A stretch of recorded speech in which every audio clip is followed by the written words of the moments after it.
एक हफ्ता भी नहीं चल सका पाकिस्तान के करवाया गया समझौता, फिर भिड़ गए अमेरिका और ईरान।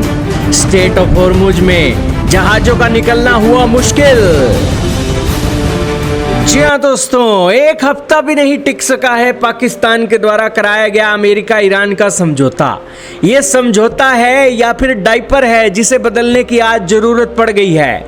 दोस्तों, पाकिस्तान के पीएम शहबाज शरीफ स्विट्जरलैंड के अंदर अमेरिका ईरान के शांति समझौते के ऊपर पाकिस्तान अपनी पीठ खुद थपथपा रहा था, लेकिन उस पीठ थपथपाने के बीच अब शनिवार और शुक्रवार को ऐसे ताबड़तोड़ हमले हुए कि दोबारा से अमेरिका और ईरान एक दूसरे के ऊपर हमले करने शुरू कर चुके हैं। दोस्तों, पहला उल्लंघन ईरान की तरफ से स्ट्रेट ऑफ हॉर्मुज के अंदर हुआ जब ईरान ने सिंगापुर के एक कमर्शियल जहाज एमवी एवर लवली पर ईरानी ड्रोन से हमला कर दिया।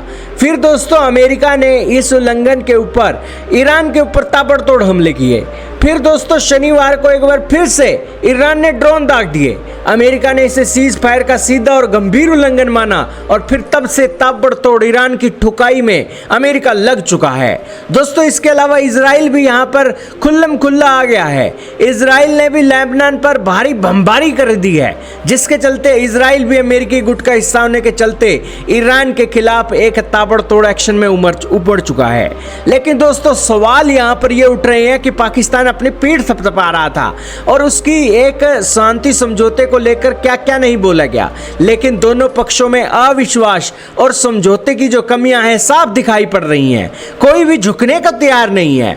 पाकिस्तान द्वारा कराया गया ये शुरुआती समझौता सिर्फ और सिर्फ इनाम के तौर पर कराया गया है। पाकिस्तान को अमेरिका का डॉलर चाहिए। पाकिस्तान ने अमेरिका को खुश करना था, जिसके चलते दोस्तों ईरान के साथ उसने समझौता करा दिया। लेकिन दोस्तों, खुद ईरान यहां पर शांति समझौता तोड़ता हुआ दिखाई दिया और अब अमेरिका ईरान को छेत रहा है। दोस्तों, नियम तोड़ने पर सजा का कोई कड़ा प्रावधान नहीं था, जिस कारण से शांति समझौते की भारी कमियां देखने को मिली।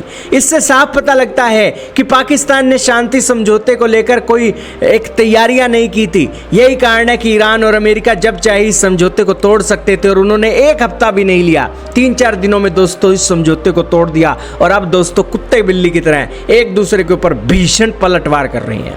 अमेरिका के राष्ट्रपति ट्रंप आए हैं, उन्होंने खुली धमकी दी है। अमेरिकी लड़ाकू विमानों ने 2 रातों में ही ईरान के missile depot, drone storage, radar system को बमबारी करके तबाह कर दिया। ऐसा लगता है कि यहाँ पर ये जो अमेरिका है ईरान को छेतने की ही तैयारी कर रहा था। ईरान ने बस एक ही गलती की और अमेरिका ने छेतने में कोई कमी नहीं छोड़ी। ट्रंप ने चेतावनी दी है कि अब वे बातचीत के मूड में नहीं है और यदि ईरान ने हमले नहीं रोके तो अमेरिकी सेना ईरान के वजूद को खत्म कर देगी। दोस्तों, ईरान ने भी कुवैत और बहरीन में अमेरिका के 5th फ्लीट पर बैलिस्टिक मिसाइलें दाग दी, जिससे यह युद्ध अब फिर से बेकाबू हो गया है। पूरी दुनिया के लिए आफत आ चुकी है। और यहाँ पर दोस्तों, पाकिस्तान की किरकिरी हो रही है कि तुमने शांति समझौता कराया था या फिर इस जंग को और गहरा करने का समझौता था। क्योंकि दोस्तों, अमेरिका और ईरान को इससे टाइम मिला और अब दोनों दोस्तों दुनिया की अशांति फैलाने के लिए एक दूसरे से फिर लड़ रहे हैं। लड़ते हैं तो लड़ मरे, लेकिन दोस्तों दुनिया को तो तकलीफ ना दें। इस स्ट्रेट ऑफ हॉर्मुज से दुनिया का फर्टिलाइजर, तेल, गैस जो निकल रही थी वो फिर से रुकने वाली है। और जब कोई जहाज जाएगा तो उसके ऊपर अटैक ना हो जाए, ये डर सदा से ही रहने वाला है। तो इस मामले में दोस्तों, दोनों पक्षों में एक बार फिर से ये टकराव ये साफ दिखाता है कि ये शांति समझौता कभी भी कामयाब नहीं होगा। ये दोनों जब चाहे तब चाहे लड़ना चाहते हैं और लड़ेंगे ही, और ये आखिरी तक लड़ेंगे। आपका क्या मानना है कमेंट सेक्शन में बताइएगा। लेकिन इस वीडियो में इतना ही।